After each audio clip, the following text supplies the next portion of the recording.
Vania Brunillo Black, who will explain the support that she will be providing to the PNO as far as it concerns the nursing at the hospital and wherever else she is needed. And it is always our hope that when we convene sessions like these, press briefings or consultations, that it will help to allay the fears of the general public. And of course, to provide the facts that they need to make very informed decisions and to protect themselves and their family, and in turn, educate others. With that being said, I turn over to the Honorable Prime Minister.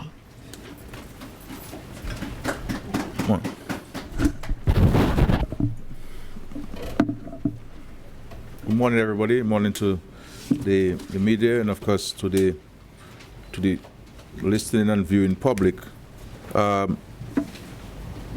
This press briefing is part of our effort to, as far as practically possible, to saturate the population with accurate information, because we know that in this world today, you know, misinformation and adventure, you know, it's rampant, and the WHO, the PAHO, and all health experts have cautioned against the peddling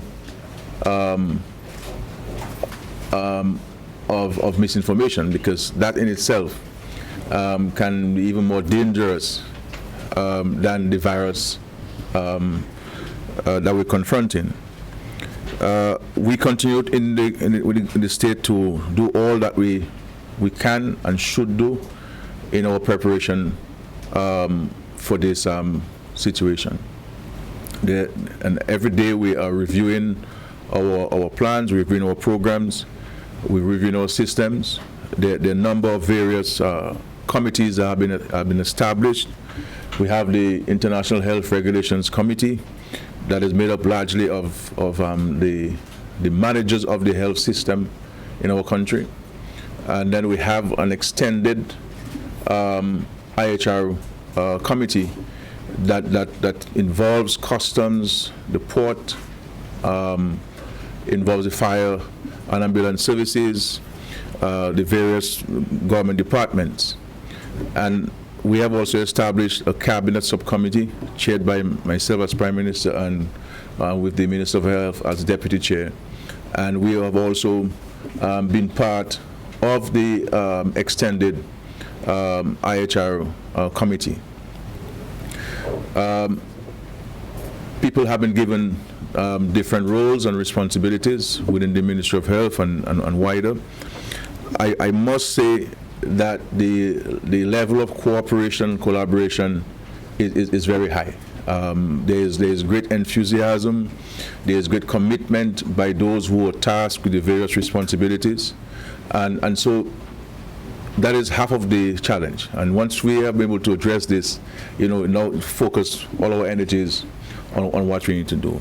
I really want to commend all of the leaders and the nurses, the doctors, the technicians, and the various people of varying competencies who make up the important teams that will be providing direct care to those who will be impacted by this virus. You know, and the leadership that's provided. You know, I want to commend the matron who's been marshalling the troops down in Portsmouth at the facilities, and she will give more details on the facilities at Portsmouth. The PNO, you know, the lab superintendent, Miss Jarmut, you know, who is a highly sought after lab person in the Caribbean, and I dare say in the PAHO hemisphere.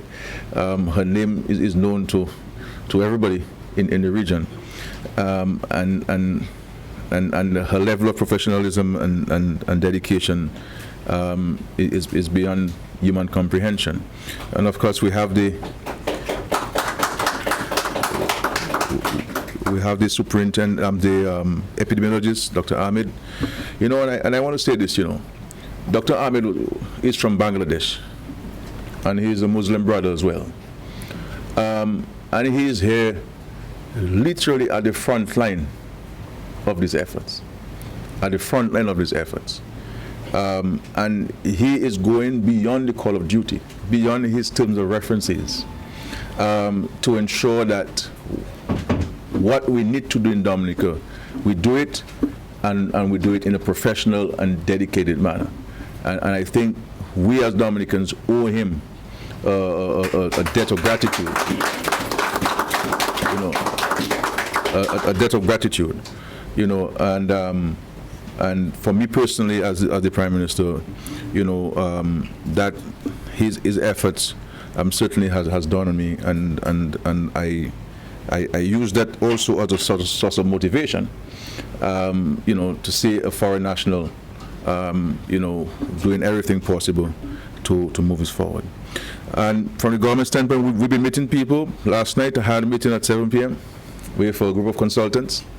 We have several Cuban consultants here. We have a couple of Chinese consultants as well, and our own local consultants. And to enlist their full cooperation and support in our efforts. There's some of them who will be on the front line, and there's some of them who will provide support and guidance and advice. And so every morning we wake up, we are better prepared than we were when we went to bed. And that is for me comforting in many respects. There's a growing interest and a growing commitment every day, and I think it is because in large measure to the confidence that we're building among ourselves and with our systems, because every day we are putting systems in place and better systems in place to prepare our country. And the nurses who volunteered, I met with some yesterday, very committed. The radiographer, we call her radiologist as well, and her assistant. I mean, these people are there themselves, ensuring that the equipment is set up and overseeing the cleaning, and so they're not only prepared to provide the care to our citizens and residents, they are in there doing necessary preparations and so forth. And we have not only taken care insofar as making arrangements for the patients, but also for the comfort of the nurses, the doctors, and the health professionals, who, if we need to go down to Portsmouth, because Portsmouth is really a secondary approach, and I'm sure they will speak to this in more detail and in a better manner than I would do. But we have made appropriate accommodation for them, based on what the matron told me, and based on what two nurses told me. They're very pleased with the accommodation for them. As a matter of fact, they don't mind going there right now to start staying, and there's a hot water pool, a sulfur pool, there's a swimming pool as well, and the ambience there is exceptional, because we wanted to ensure that the nurses and doctors and all these people are comfortable. And we have made transportation arrangements for them. We have a driver in Portsmouth who will transport them back and forth. So we want to ensure that everything is taken care of as far as the comfort is concerned. One of the things that we have done also, and you will see them in the city, is that the government has taken a decision to reinstate standpipes around the city. So the mandate is that we need a standpipe around the market, every bus stop, and then what we'll be doing, we'll be putting standpipe attendants, for want of a better nomenclature, with soap and with towels and so on, who will now encourage people to wash their hands, because as we have been told, personal hygiene is first and foremost in our fight. And those attendants will receive training from the health officials, so they themselves are aware, and they'll have a demonstration of how to wash their hands properly. And so we're hoping that we can encourage people to do that. Later today, we'll have a PA system going around the city with bulletins from the health promotion team, in that regard. And I want to Nurse Shillingford and a team for the efforts. They've been really going out there. They're highly sought after in terms of being invited to various villages and communities, but so we're very, very, very grateful for this. And of course, the details of the drugs and everything that we're doing, the more competent people will speak to these issues. But I also want to say to the country that the primary interest of this government is about the safety and welfare and well-being of our citizens. That's all. The economy is secondary. Our primary interest is to protect our citizens. But at the same time, we cannot take decisions both from a cabinet standpoint and also from a health standpoint based on fear or emotions or anxieties. If anybody is taking a decision based on fear or anxiety, you may not be taking the right decision. You have to work clear head, you have to be properly advised. And therefore we try to, as far as practically possible, to follow the dictates of the World Health Organization, to follow the dictates of the Pan American Health Organization. Dominica, I can tell you, we are in regular contact with PAHO throughout the day, every day. Different officers within the Ministry of Health are in touch with PAHO on a regular basis. Any concern we have, we reference them. We bring it to them. How should we treat this? What should we do with this? As a matter of fact, we have a team from PAHO here on island. They come in, they're checking from the airport down to the facilities at Portsmouth, ensuring, monitoring what we're doing, observing what we're doing, examining what we're doing, and they have already come up with certain recommendations. I have met them myself. I said to them, do not wait for the end of tour report. Whatever observations you have, as you get them, send to us so that we can start making necessary adjustments to our plan and to our strategy. So that team in PAHO, high-level group of experts, they being here is also a source of motivation, a source of strength, a source of encouragement, that we have an independent group who is coming to see what we have done so far within our own abilities. So we're going to see a ramping up of this. I want to thank everybody who's been playing a role. I have highlighted only those who have been doing presentations today in terms of their efforts and so on, but there are a wide range of people who are doing this. And so we want our citizens to be part of this, our residents to be part of this. This is not a time for us to be sensational about this thing. None of us know who this virus can attack. It knows no race, no religion, no class, no creed, nothing whatsoever. It does not discriminate. And so we need to do what we have to do. If we have accurate information, let us disseminate it. If we get something that sounds that it doesn't make sense, then let's hold it or delete it or something, because forwarding it, you might very well get to your 77-year-old grandmother, because everybody's on social media these days. Everybody has a Facebook page, everybody on WhatsApp, and so we'll gotta be careful about these things on this. But rest assured, we're doing everything that we can. There are meetings every day on this. The cabinet subcommittee meets more than once a day on this. I have dedicated the majority of my time to these efforts and to personally quiz in every health official of what we're doing, how we're doing it, are we doing it correctly, to ensure that we are on top of this action. As I said, I visited Portsmouth along with the cabinet subcommittee, the Minister of Health, so we could see for ourselves what is being done and to ask what else we need to do to support this stuff. I have set aside all public service protocols where you have to write to so many people to eventually get to me.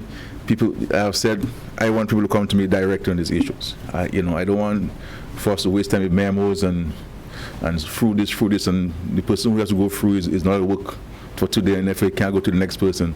Decisions have to be rapid where they're required to be rapid, and I want to know immediately of what is required from the cabinet, from the government, to ensure that we're fully on board with this.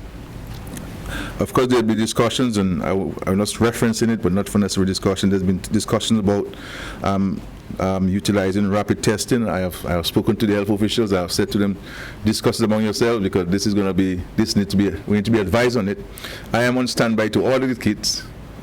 We have identified some supplies, a source for this, but there's some discussions which the professionals must have and to advise us on the rapid testing thing, because there's a view that we should be testing more people, in a quicker period of time, so that we know where we stand. But that is a matter for the professionals to advise on the different views on it and so forth. But I will end here just to say thank you for everybody who has been playing a part. I want to also thank the private sector for offering assistance. Even in the setting up of the facility in Portsmouth, I was able to call a couple of private sector people, and who gave us some of the things free of charge. And that's what it has to be. It has to be a considered effort. We have also gone beyond our own preparation of health, and about 3 weeks ago, the Cabinet appointed a standing committee on food supplies. That committee is chaired by the Director of Trade. We're in touch with the private sector on a regular basis to find out how much food we have in stock. We've been monitoring the transportation chain. So far, there's been no disruption in the transportation chain in terms of containers and boats coming in to deliver supplies. We have been in touch with the Ministry of Agriculture to see how much food we have in the soil in Dominica, what the projection for the next 6 months. All of these are contingency plans. All of these are contingency plans the government has put in place. We've been in touch with DOASCO on water supply and water storage.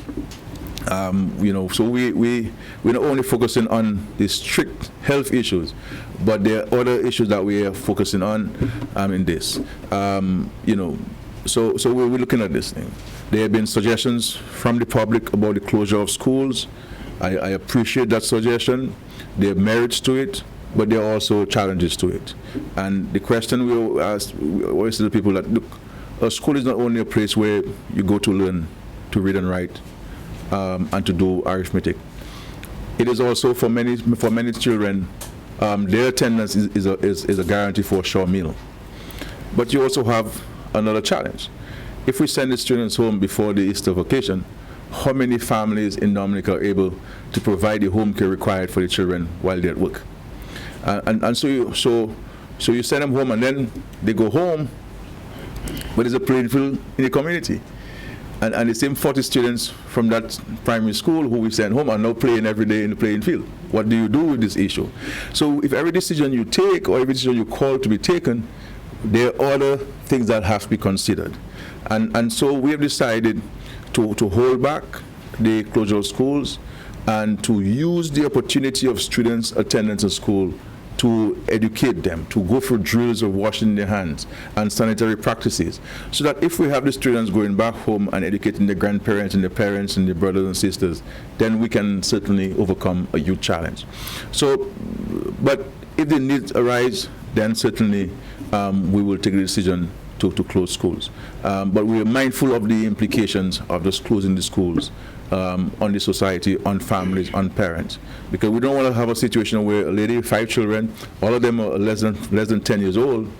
She has a little job that takes care of the family, then she may have to leave the job, and she has no income. You understand? So there are merits to both sides of the argument, but at the end of the day, we have to take a decision, and I believe that is better suited for the time being. And so we have tried to follow very clearly what has been advised and when do you take certain actions. They've been talking about closing our country, shutting down the airports, shutting down the ports. Now, when you shut down the ports, and we have Dominicans who went up to Guadeloupe for medical reasons or for shopping and who are now stranded in Guadeloupe and Martinique, any Dominican who's stranded in Guadeloupe and Martinique will take any fishing boat and come to Dominica. And so they will come to Dominica on a fishing boat in one of the ports, in all the ports will be closed, so they'll be coming in the illegal ports. And so in one community, we very well have 20 people, Dominicans who came back from Guadeloupe, but we do not know The health system doesn't know. But if we're able to put in the proper protocols established by the WHO, PAHO, at our ports of entry, then you're better able to manage and know who is coming in and be able to monitor them and follow them and so forth. So, but when the time comes and the advice comes to shut down our ports, this government will take those decisions. We will take those decisions, because at the end of the day, our primary objective, our primary aim is to protect our citizens and residents who are here in this country. But and of course, different countries will have different circumstances. And not because one country did it, then we necessarily have to do it. So we're not criticizing countries who have done it. They have the reasons why they've done it. They have their own circumstances why they've done it, and we respect that. In our case, we've been focusing heavily on preparation, to ensure that we have systems in place to deal with this. And I must say, the efforts of the Ministry of Health and the other stakeholders have been exceptional in regard. And every morning we wake up, we are better, we're in a better situation than we were when we went to bed the night before. And for me, that is comforting. And I don't give people marks free of charge. So if I big up somebody in the public, that person has done exceptionally well. I taught people at school, I don't give you marks, not because you come to class. No, these people they come to work diligently, working assiduously, night and day, and I'm touched by this. So I will end here. Thank you very much, Mr. Harry, for allowing me to say a few words. And I will leave you in the capable hands of the Minister for Health and his team and my other colleagues and so on. Thank you very much. Thank you.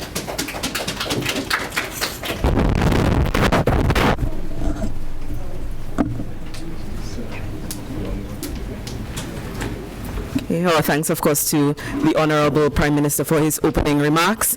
And just to reiterate what he was trying to drill into us, as I'm sure we can all appreciate, the fight against COVID-19, it requires a national approach. Yes, the Ministry of Health is taking the lead, as is necessary, but we appreciate and we also welcome the collaboration with the other sectors as we battle this together, and we want to commend the Prime Minister on his approach to the fight against COVID-19.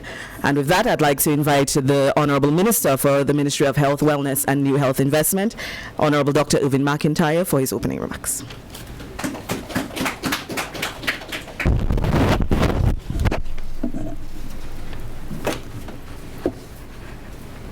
Okay, pleasant good morning to everyone gathered here today. Our Prime Minister, who's just stepped out, other members of Cabinet, ministers present here today, our other heads of department of all the stakeholders, permanent secretaries in the relevant ministries, our PNO, our epidemiologist, our matron, and our lab superintendent, and the press, of course. Welcome everyone to our press briefing here today. We're in war, and we have to be in the mode of defending our country. It's a different type of war, nonetheless, it's a war. And when we go to war, everyone must be on board. Everyone must play their part. And we have to appreciate the fact that COVID-19 doesn't have any boundaries. Black, white, Islam, Christian, rich, poor, regardless of what color, which side of the fence, there is no boundary here. So we have to come together to fight this war together, and we must be in this mode and this mindset when we're going to approach and fight such a situation. Not something we ask for, but it's here, and then we just have to handle it face on. There's no other way to deal with it but to come together and to fight this war that we're in. So we have to stay focused, and we have to see it that way.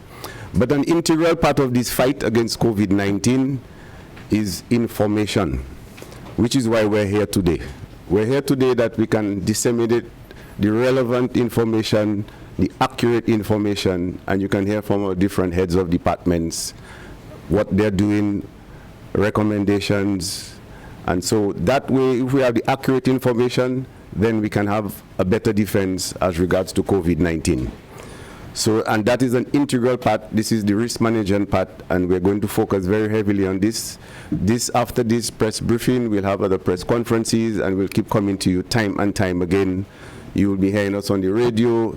You'll be seeing posters all over the place. But the important part of this is to make sure we can get the information to you so that we can make some learned decisions as to how we fight this disease. It's also important to note that all the other stakeholders are on board.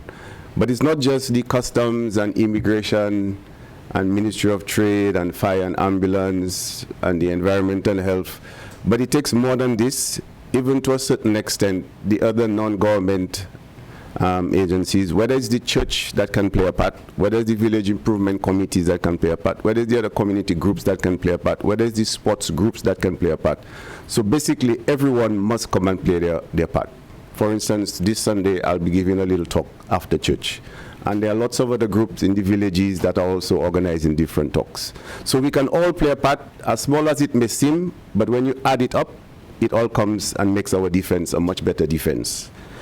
Apart from all of those things here, we should realize the importance of the information has to be accurate. Because if we send out the wrong message, it really, we could be talking about washing our hands and our sneezing and our coughing and the proper respiratory etiquette, but also sending out the wrong message and putting people in a sense of panic really doesn't help any one of us. If anything, it hinders our defense against COVID-19. So it would be very important that people get information from us, the Ministry of Health, as regards to what's been going on, and we tell you the correct stuff, we'll give you the accurate information. The Ministry of Health doesn't have any benefit in hiding anything from the Dominican public. We're all Dominicans.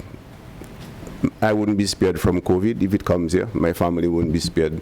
So why would I have an interest in giving you the wrong information? It doesn't benefit me, it doesn't benefit the country, just doesn't benefit anyone whatsoever. So there's nothing regarding that there's something being hidden and we're not giving you the relevant and the correct and accurate information. You listen to the Ministry of Health, we've been giving you the accurate information all along. There's no benefit and there's no reason why we should not be telling you the truth. What we're telling you is what we know about. And if something is there, we will let you know. So rest assured that whatever we tell you is accurate, and it's to the best of our knowledge. We have our experts. They're giving us all the information, and we relay the information to you.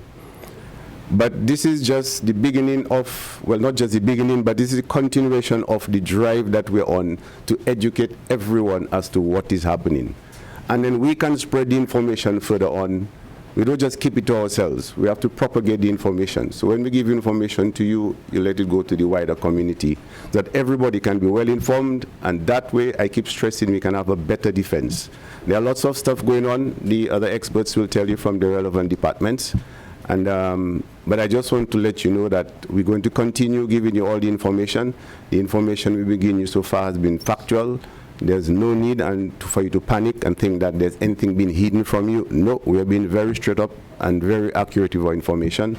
And whenever there's something of importance, we will continue to tell you the things of importance. So you can rest assured the Ministry of Health is well on its way to just getting as prepared as we can possibly be. Every day that passes, we do something new, we adjust something, but with all the intention of being as prepared that we can possibly be. And your input here today is just as important as regards to how well prepared we are. So I wouldn't take much of your time. I'll let the experts give you as much information as possible, and we will take it from here. But I'm really pleased that everyone could be here today. And then further on, we're going to disseminate as much of the information that we can possibly do. So thank you very much.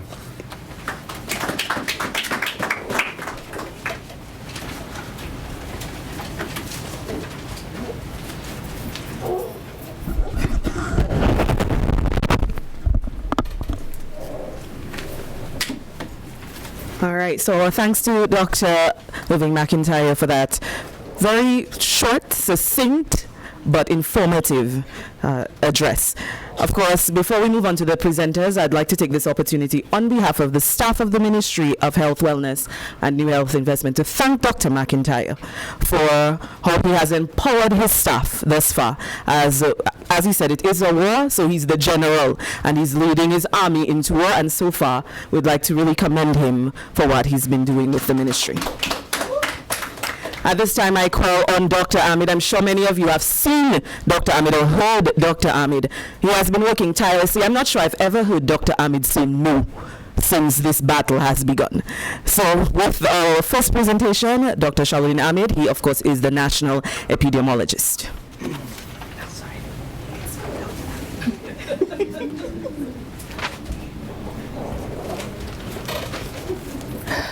Thank you, Ms. Harry.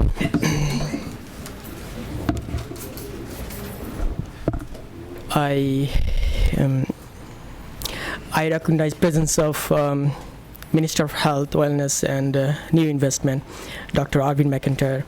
I also recognize members of honorable members of cabinet. I also recognize our health officials, esteemed colleagues, and the members of the media. Good morning. Are we still morning? I want to take this opportunity to thank Honorable Prime Minister Dr. Roosevelt Skerrit. Anything he mentioned, anything about me, this is very inspirational, and this is the highest honor that I can get, and I thank you for that.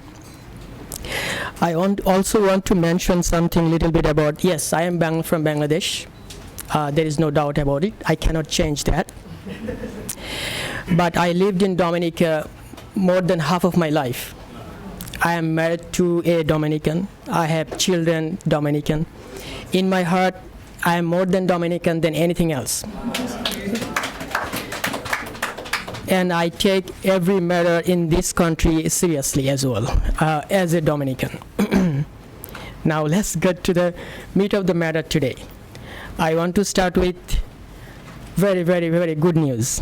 The good news is there is no reported case of coronavirus in Dominica, be it suspected or confirmed.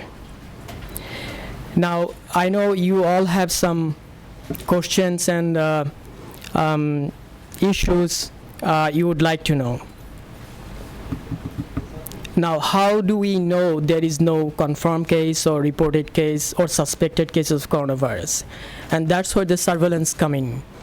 I mean, of course, the lab is the main part in terms of confirming whether this is indeed a coronavirus or not.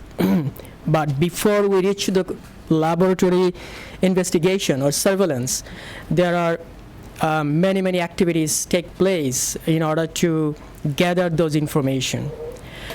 And Ministry of Health, I mean surveillance unit, and by extension of Ministry of Health, has the objectives. Our main objectives is to identification, isolation, and contact tracing. So the faster we identify and properly we isolate or quarantine the person and do adequate contact tracing, that's when we can minimize the spread of this coronavirus. Now, what that involves in terms of identification, what do we do?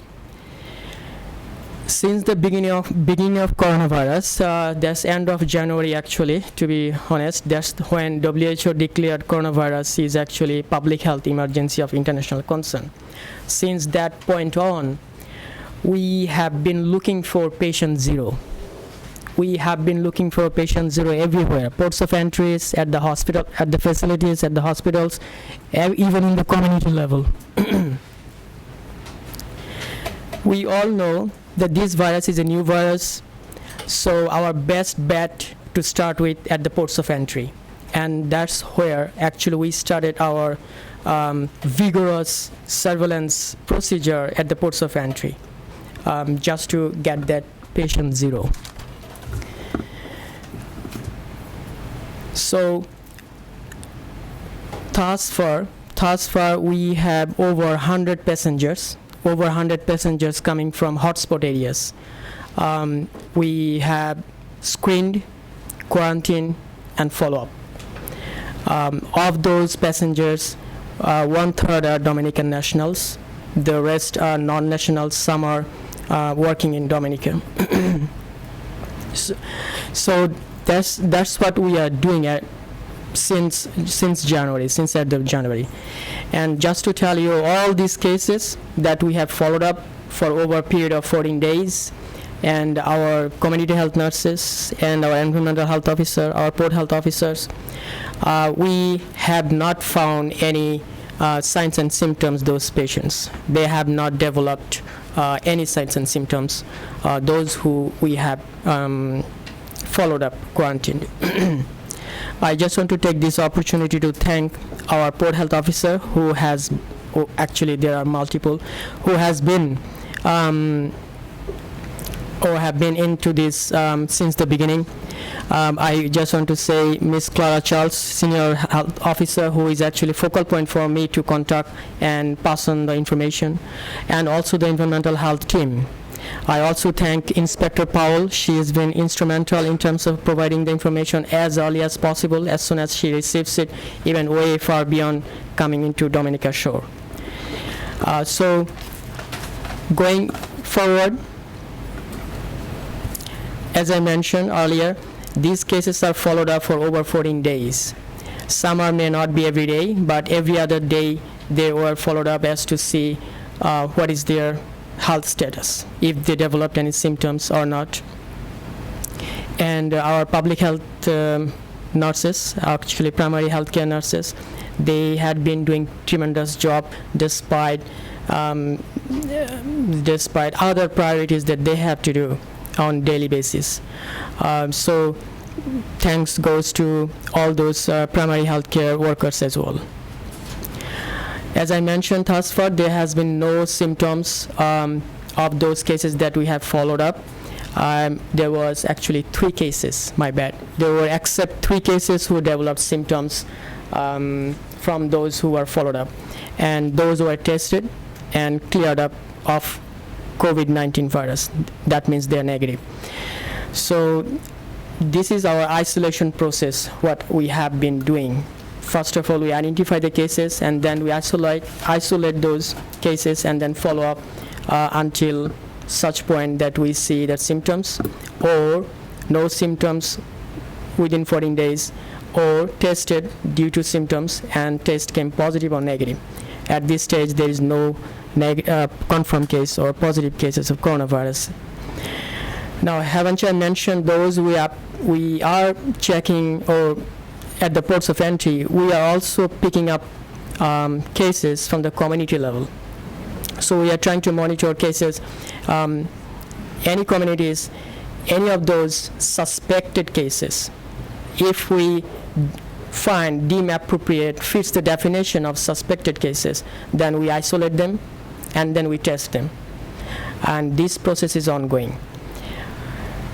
I just want to shed light on how you define a suspected cases. Suspect case by WHO guidelines, that is, we consider any patient with the flu-like illness with travel history will be considered a suspect case. Any patient with flu-like illness and was in contact with another confirmed or probable case will be considered as a suspect case. Also, a case that is severe enough to be hospitalized and clinical presentation is actually atypical, or that's not usually fine, then it is a suspect case. So there are 3 options to define a case of suspect. Furthermore to that, we are now including some of those even less severe cases from the community, those who presenting mild symptoms like fever and or upper respiratory tract infection symptoms. So those are also included in our recent case definition going forward from now, is that we will be checking or quarantine the cases like mild cases as well.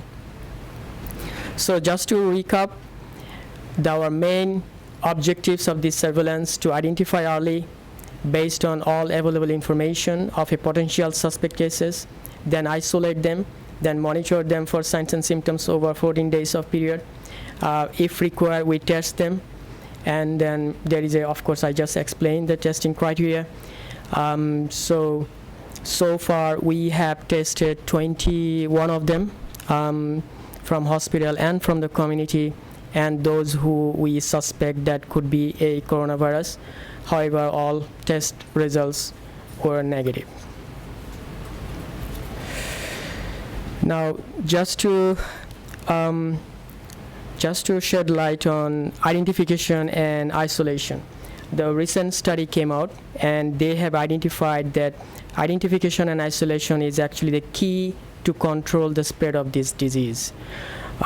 This is very important. As a result, we, the Ministry of Health, advocating social distancing as much as possible. To mainly avoid unnecessary social gathering.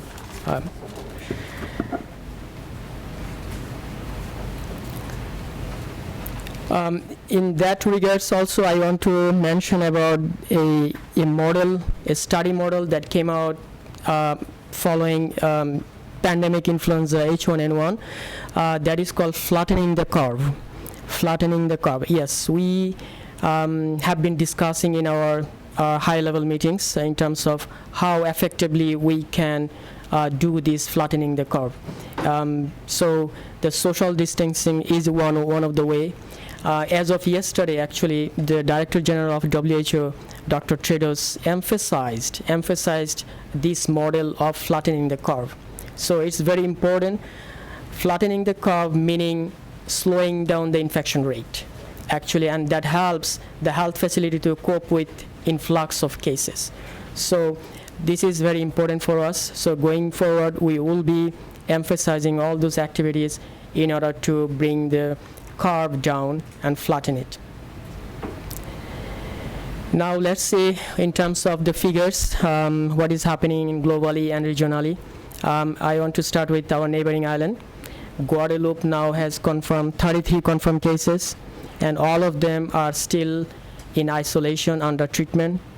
In Martinique, we have now 23 cases, confirmed cases. 2 of them died. Sorry, 1 died. 76 still in quarantined and pending results of those Martinique cases. I was told, I learned to know that there were first 2 cases who were actually doctors who went to Europe for some convention. So these 2 countries are now part of a list of hotspots countries that we have recognized. There are many other countries from Europe and Asia also part of that list. Before I go to define the hotspot, I also want to say that in OECS country we have total of 4 cases, 2 in St. Lucia, 1 in Antigua, 1 in St. Vincent. There is no cases or 0 cases in Dominica, St. Kitts and Grenada thus far. In the wider Caribbean, Jamaica has the highest number of cases, 15 cases, and considered as one of those countries with local transmission. Trinidad and Tobago is 9 cases. Dominican Republic, on the other hand, 34 cases with 2 deaths. The interestingly is that Haiti is actually their neighbor country, and there is no reported cases of coronavirus from Haiti. We have Cuba, 11 cases, Puerto Rico, 6 cases, Guyana 4, Aruba, Curacao, San Martin, USVI, all have reported at least 1 cases of coronavirus. And globally, now we have over 225,000 confirmed cases and over 9,000 deaths. This is also interesting to note that over 60% of them in number of confirmed cases and deaths are coming from outside of China. So China number of cases reduced to 36 cases and actually 35% death. So with this, I'll hand to Ms. Sheena for next presentation. Thank you.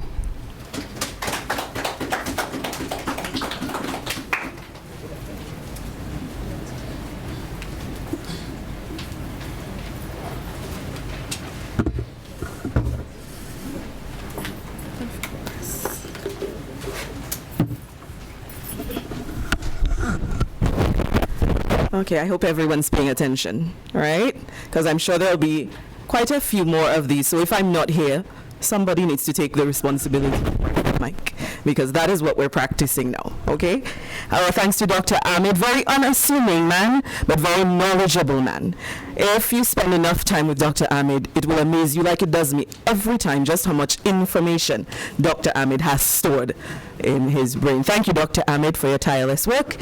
Next up, we will call on the lab superintendent, Katharina Jemat, and I'm sure you've heard that Dominica is now capable of testing for COVID-19, so she'll give us a little insight on what that all means. Ms. Jemat?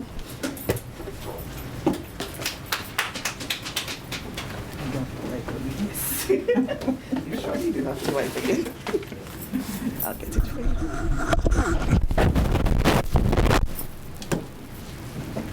Good morning, everyone.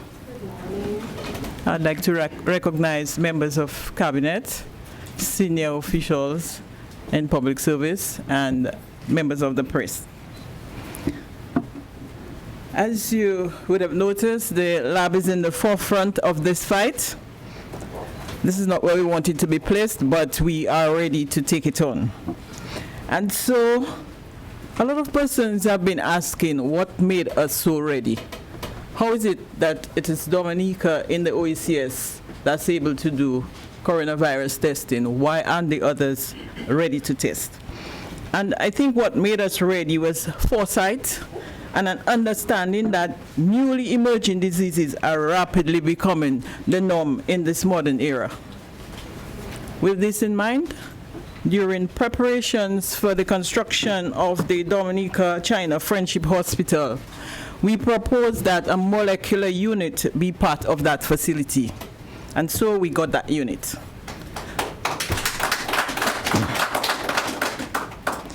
Molecular testing really targets genetic material of pathogens. Our genes are what make us unique.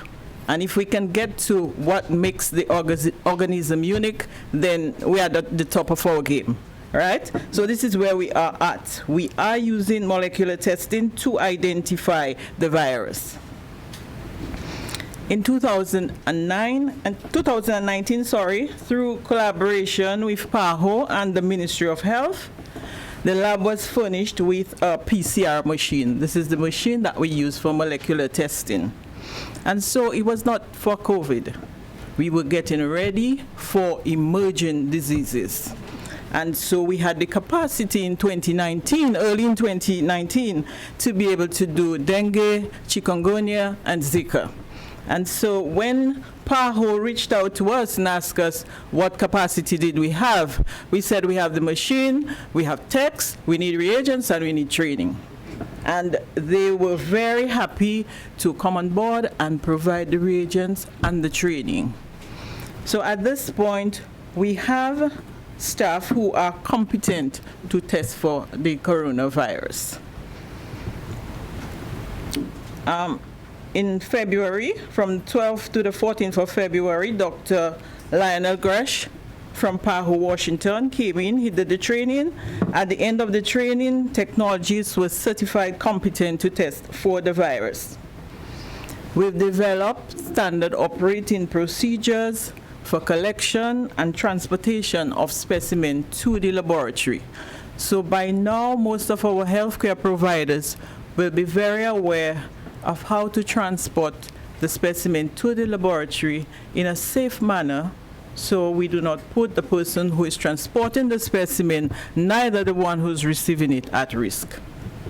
We've done a number of sessions with the healthcare providers on that. Specimen collection kits have been distributed to all the health districts and to the hospital wards. So I think by now everybody have what is needed to be able to collect samples and take it to the lab. Thus far, we have tested 28 clients, and as Dr. Ahmed said, they've all been deemed negative.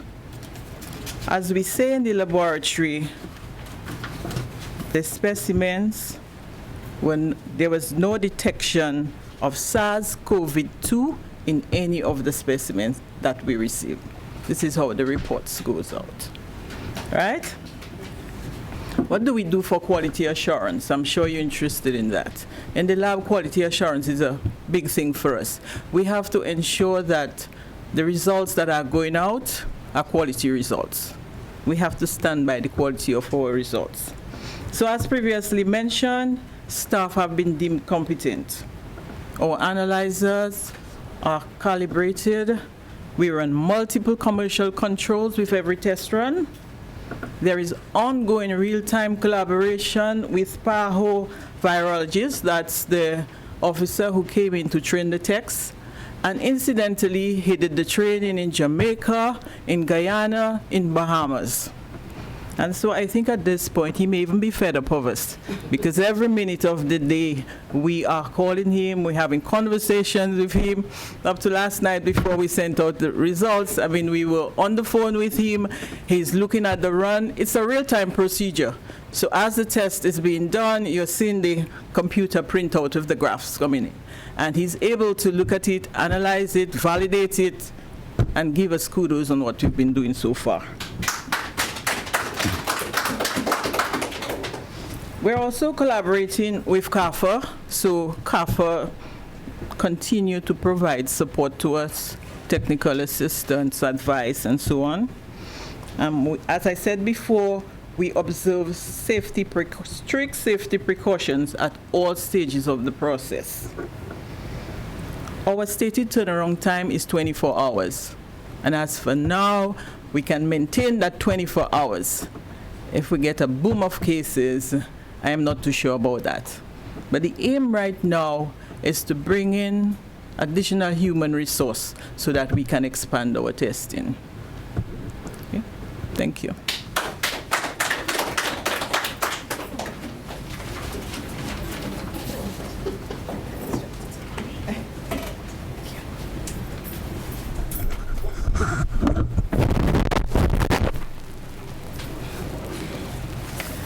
All right, our thanks to Ms. Jemat. As you can imagine, with the testing for COVID-19 and her staff, their responsibilities have been tremendously augmented, because it's not just about testing for COVID-19. They still have the other testing that they need to do as well, so we thank them for their service.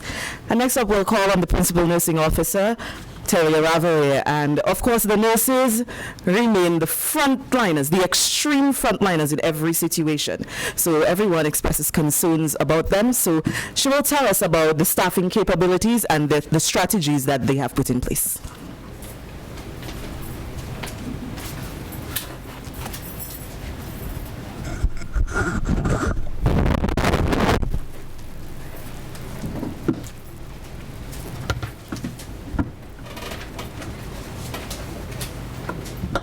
I acknowledge this afternoon the presence of Honorable Minister Dr. Irving McIntyre and other ministers as well as government officials here this afternoon.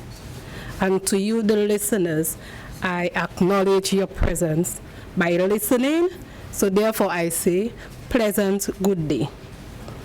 I am indeed pleased to be part of this COVID-19 press briefing, presenting this afternoon on the staffing or the human resource aspect.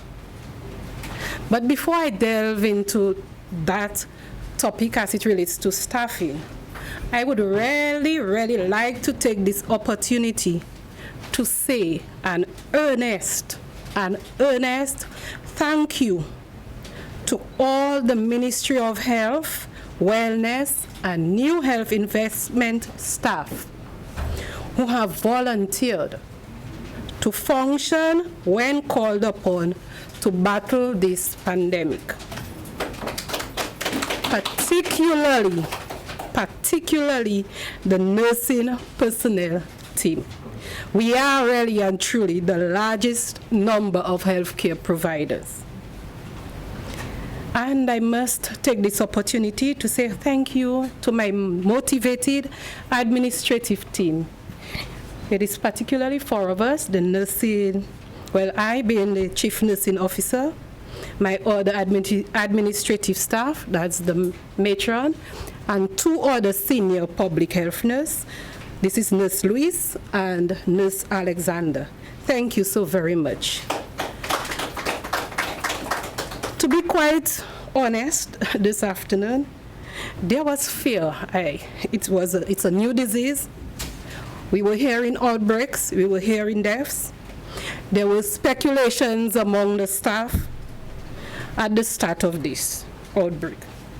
And even during our planning phase, I must say there was this fear. But at present, I really do feel gratified. I have possessed truly the level of calmness that is needed in each and every one of us right now. So therefore, I am inevitably announcing that the nursing personnel team have been very, very receptive. They are showing great interest to serve. This, I must say, has really warmed my heart. With the nursing service, we are grounded, I must say, it is quite clear right now, on ethical values. We have principles and belief that we stand by, and we are willing to move with these. We are aware of the pandemic. We are in the time of it. Therefore, we duly say to each other, duty call, duty to care for each and every national and non-national in Dominica. Let us be realistic. The probability or the chance of sharing human resource, such as doctors and nurses, during a pandemic from other countries. We should not, this expectation from each and every one of us, let us be fair, should be low. Why?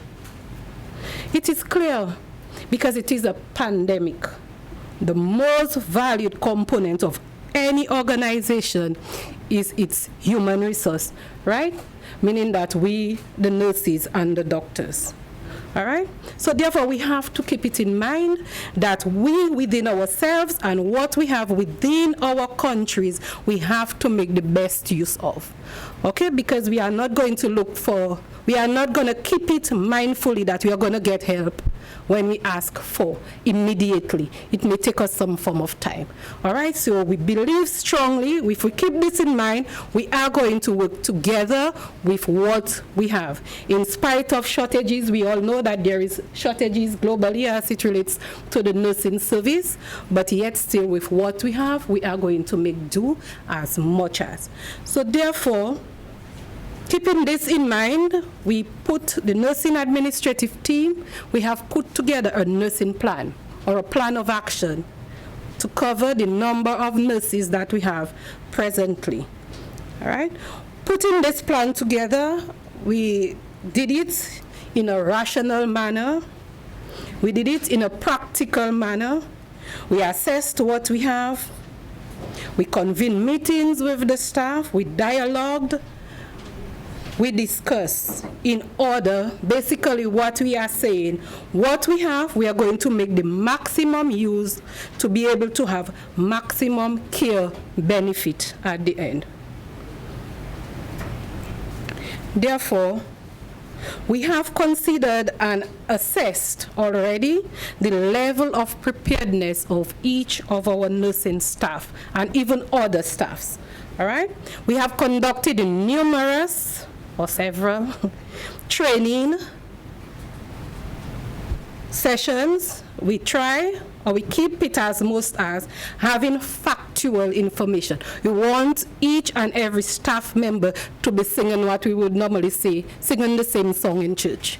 All right? We do not want misleading. We try to ensure when we share information, it is not misleading. Therefore, when we inform the staff, when it comes to execution, there will not be any confusion. We do not, or we are trying our very best to not confuse anybody as much as with information.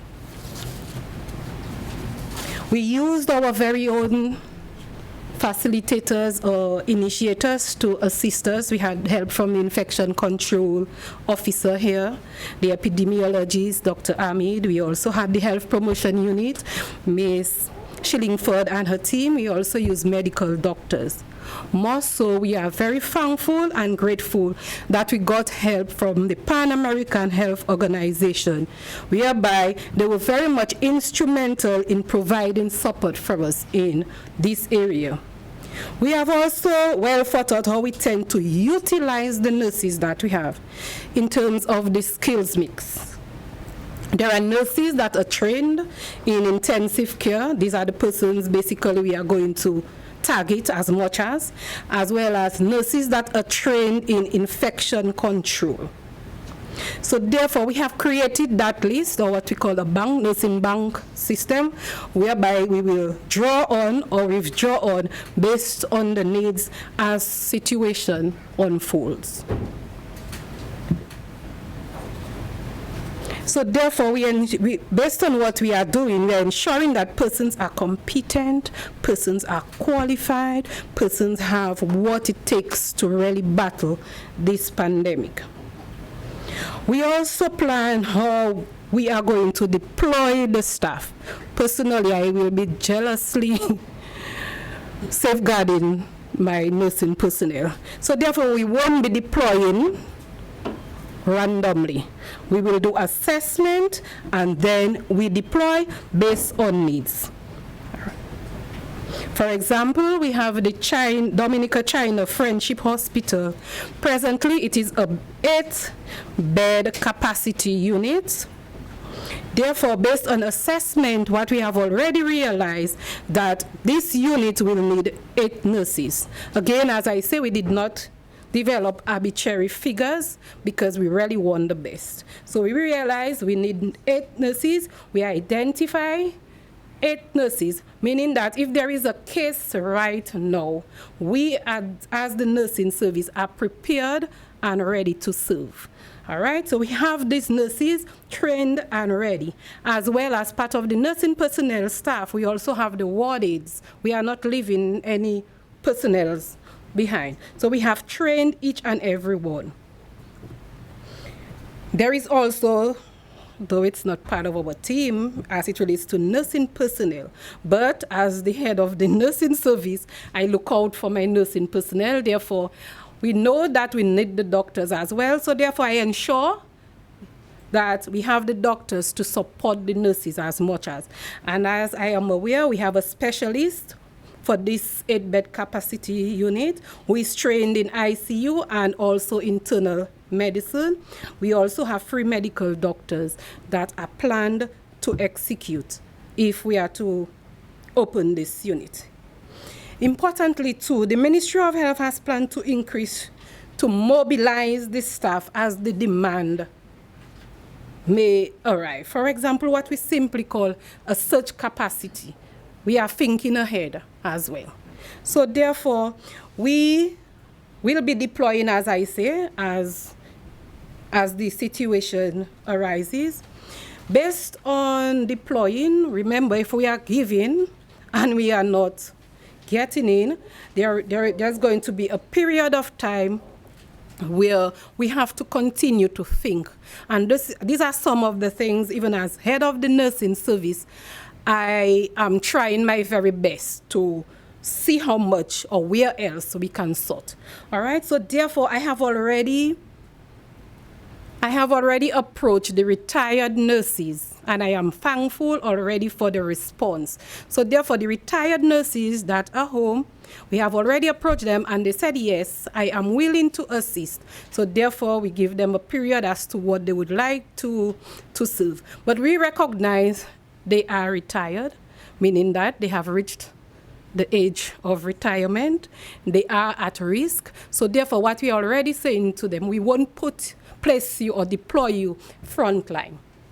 So this encourages them to already realize, because the services are going to be, other services are going to definitely be continuing. There are going to be diabetics that we need to manage. There's going to be hypertensives that we are going to manage. So all of this we took into consideration.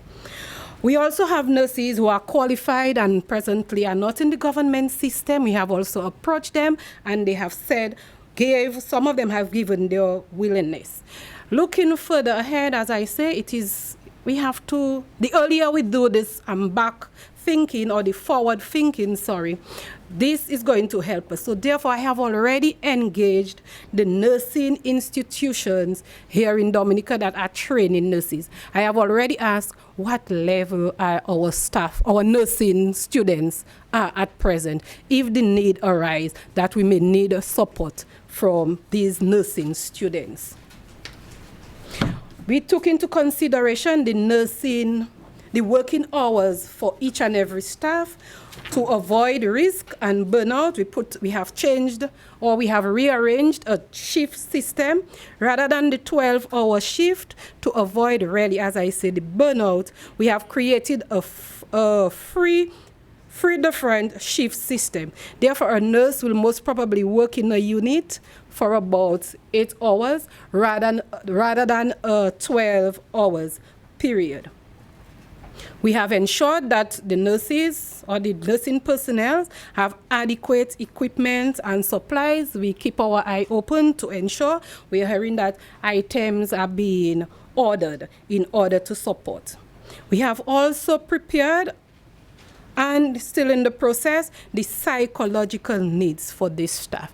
Because if we can well imagine going through this pandemic and working being frontline, during the process, we will really and truly need this form of psychological support. All right. We have also ensured that we have housing arrangements for all the staff.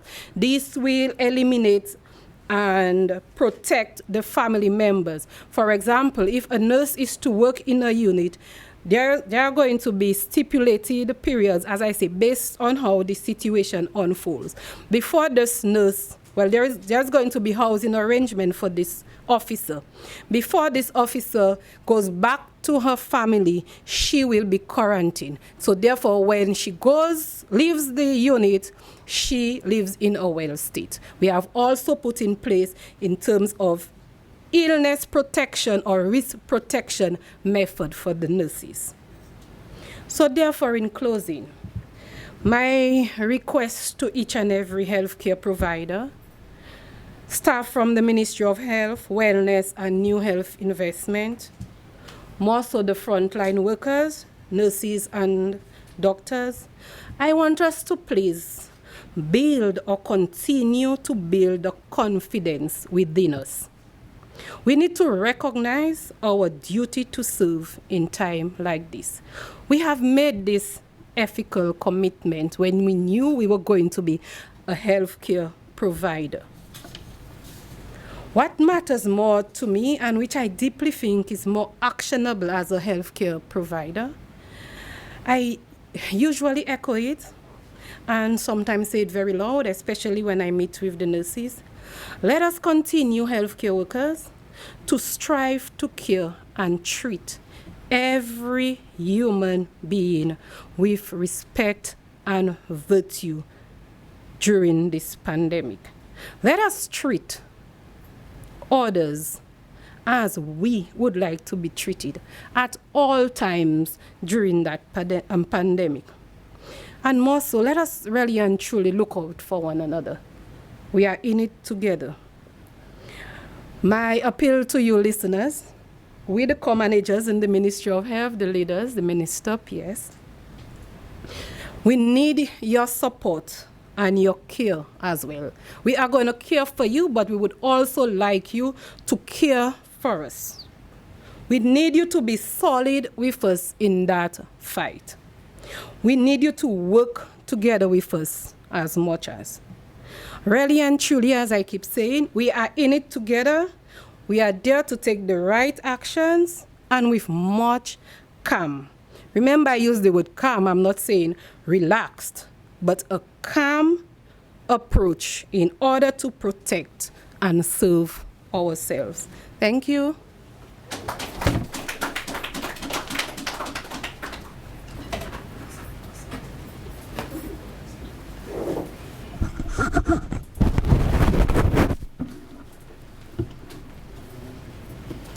And our thanks to PNO for her presentation. And I would like to just echo what she was saying. You know, we in the public take our nurses for granted so much. We take for granted that our lives are really in their hands all the time. So I'd like to encourage the public to give them the necessary support, the encouragement and the respect that they need and that they deserve. And of course, a leader is only as good as her support team. And one of the individuals who is providing support to PNO is Matron Vania Bruni Loblack, who is our next presenter.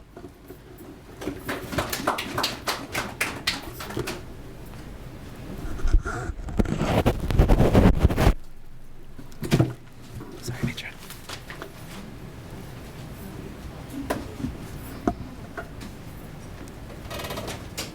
Thank you, Madam Chair. Let me acknowledge the presence of the Honorable Minister of Health, Dr. McIntyre, and other ministers, the Permanent Secretary, Mrs. Wyke, our own Dominican epidemiologist, Dr. Ahmed, Lab Superintendent, Mrs. Jemart, our Principal Nursing Officer, Hospital Medical Director, Dr. Blanc, other officials, the media.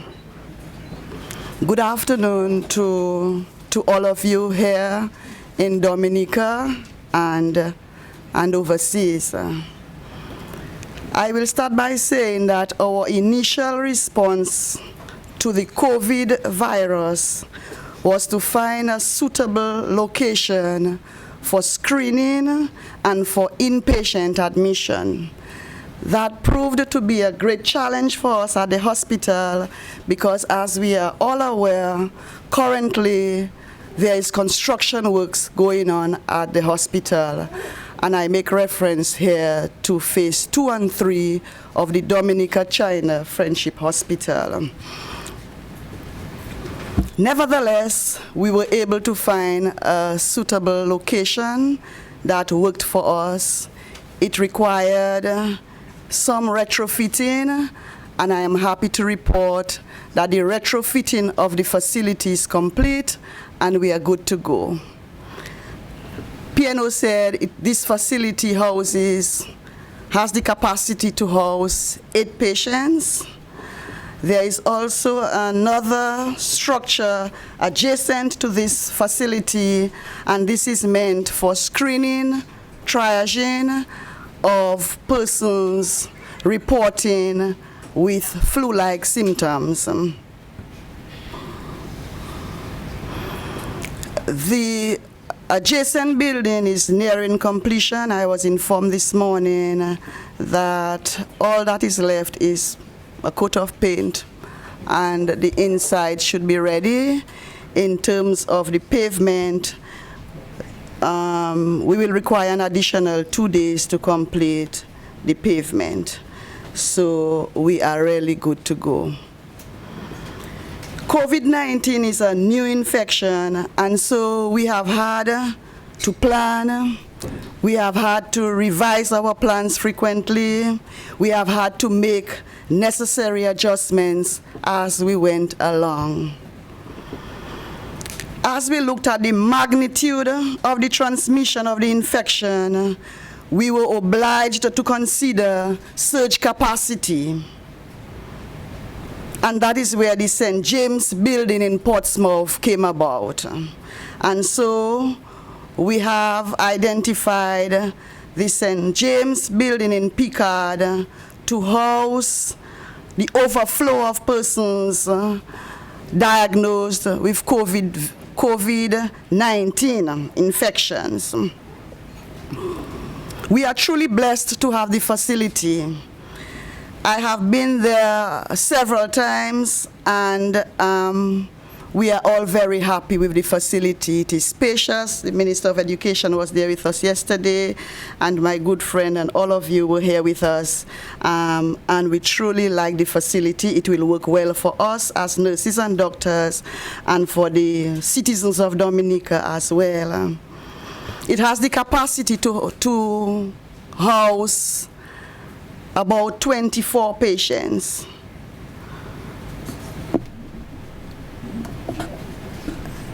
Mr. Fountain went down yesterday to set up the ventilators. Included in the 24 beds are 6 beds for ICU. There is a building adjacent to this St. James facility, and this building we will use for screening and observation, like a mini A&E department. We are hoping that at St. James, we will be able to provide radiology services, pharmacy, lab services as well. Mrs. Jemot, I'm sure she will make her way to Portsmouth sometime this week, I imagine.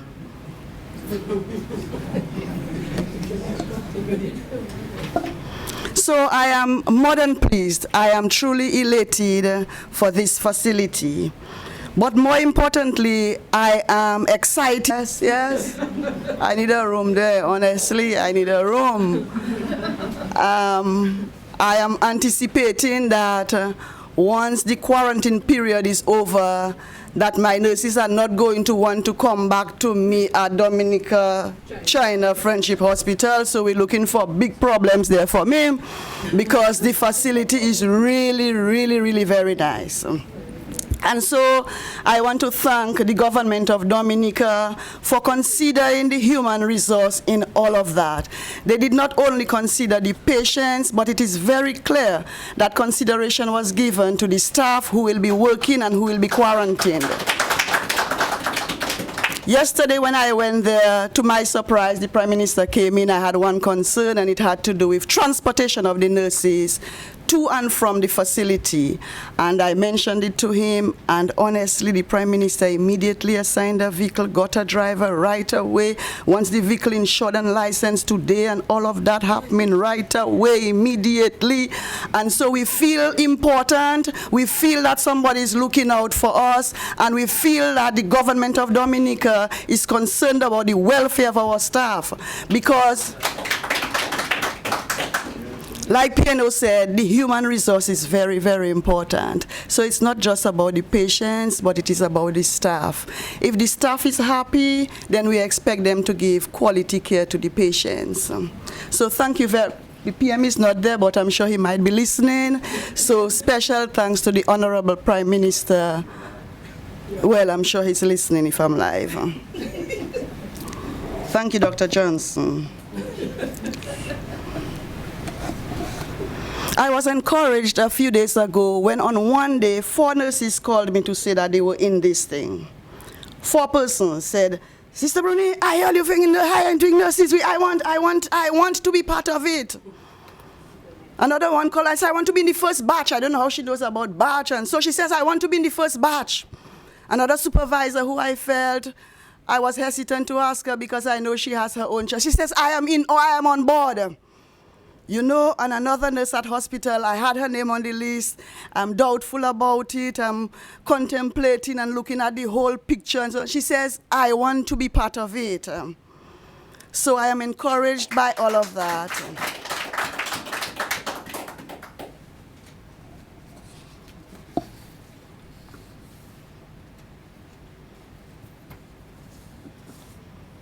So I want to thank the government of Dominica, honestly, for your proactiveness and for your promptness in dealing with the whole COVID-19 pandemic. I wish to take this opportunity to thank all those involved in the fight against this monster infection, the new coronavirus 2019. But more importantly, I wish to express profound gratitude to all the nurses who conform to the Nurses' Pledge, especially this line that reads, I promise to care for the sick, all the sick, corona sick, HIV sick, TB sick, asthma sick, all sick. I promise to care for the sick with all the skill I possess, no matter what their race, creed, color, political or social status, sparing no effort to respect life, alleviate pain, and promote health. So nurses, please continue to conform to the oath that you took when you became a nurse. I want to continue to encourage you to play your part, because I cannot do it alone, but together we can achieve a lot. Let me, at this time, ask our good Lord to bless all our nurses and to bless Dominica.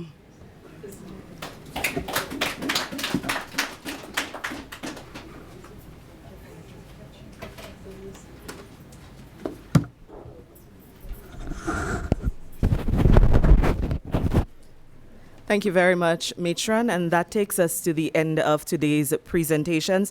Let me once again thank all those who contributed today. And of course, we want to thank you as well for your dedication to public health, because it takes a lot from you. We know that. So we appreciate all of your efforts. I'd like to thank all those of you who are tuned in to us. Let's remember that no matter how much information we give you, no matter how many presentations we make, no matter how much preparation is done by the authorities, the final call is always up to you. It is always your decision what you want to spread, what you want to circulate, what precautions you want to take for yourself and your family, and how you decide to help protect your fellow countrymen. The ball is still in your court. All we can do is provide you with the necessary information, the factual information. So thanks again to our presenters. And as we always say in the Health Promotion Unit, your health is your responsibility. I cannot be responsible for your health for you. So do what it takes. And because you love your fellow countrymen, you will do what it takes to protect them as well. So thank you once again to everyone who attended today, to those who tuned in. I'd like to encourage everyone to tune in tomorrow. We'll be on DBS Radio, Kyrie FM, and also on the Office of the Prime Minister's pages for another COVID-19 health discussion. And of course, we'll be back here to do another press briefing very soon. So as soon as we have that all set up, we'll let you know when that is. But thank you all for your attention and have a good day.